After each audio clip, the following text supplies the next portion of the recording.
Hello mga kamyaw, mga kaaw, magandang araw sa ating lahat. So ngayon guys, lilinis ako dito sa harap ng aming bahay kasi yung mga aso at pusa dito din nakatambay paggabi, no? So araw-araw ko talaga tong nililinis dito, hindi pwedeng hindi. So everyday routine ko tong maglinis din dito sa harapan. Kasi yung mga aso at pusa dito talaga tumatambay din paggabi. So, yun lang. Lilinisin ko to araw-araw. So, yun ang higaan niya. Nilagay ko muna doon. Yung higaan ng aso, nilagay ko muna doon. Ipapagpag ko yun, tapos ibalik ko na naman dito mamaya. Magmamapa ako dito, mga kamyaw. So, guys, tingnan nyo guys, oh. Malapit nang mag-harvest sila dyan. Yung sa amin, tumutubo pa lang yung bunga kasi nauna naman sila dyan. Yung sa amin dito, oh. Mga ano pa to, mga March pa to siguro pwede nang mag-harvest. So wala na yung bunga ng ano, oh, tambis, marami diyang tambis. So lahat ng mga dumadaan ditong mga estudyante, nanghihingi, nag-aakyat, wala na. Mabilis maubos, no? Done quick, tambis. So guys, nandito si Cordapia natulog. This is Freya from Bicol, Naga City. So yan ang isa sa mga adopted ko din from. Aso siya dati nung asa guys, ni-reject. So kinuha ko kasi naawa ako. So dinala ko dito sa Bohol from Bicol. So mga kamyaw, mag-continue na ako sa pagwalis, no?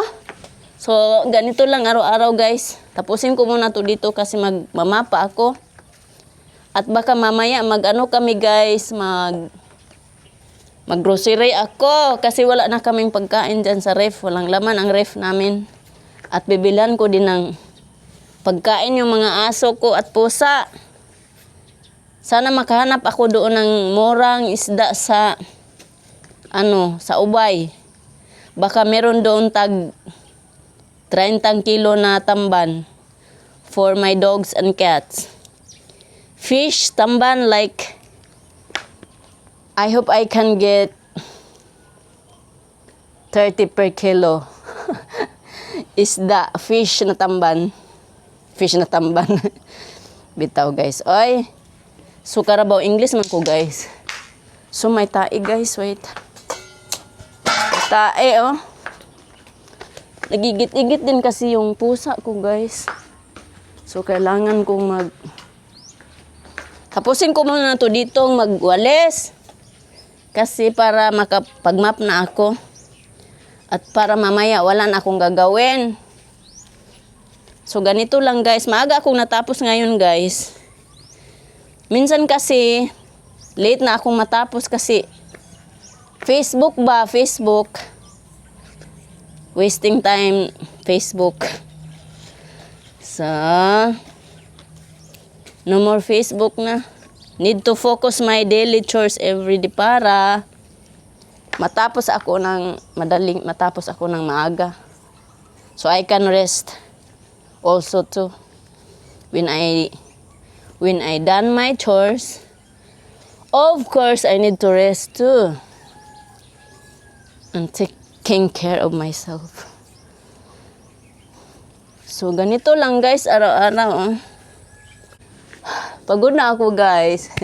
Pero parang exercise din to, no? Cleaning everyday, it's the same with exercise to kasi pinapawisan ka rin. So, ang paglilinis ay para ding exercise. So, sa mga tamad maglinis dyan, maglinis na kayo para maka-exercise din kayo. So, bye mga kamyaw! Mga kaaw!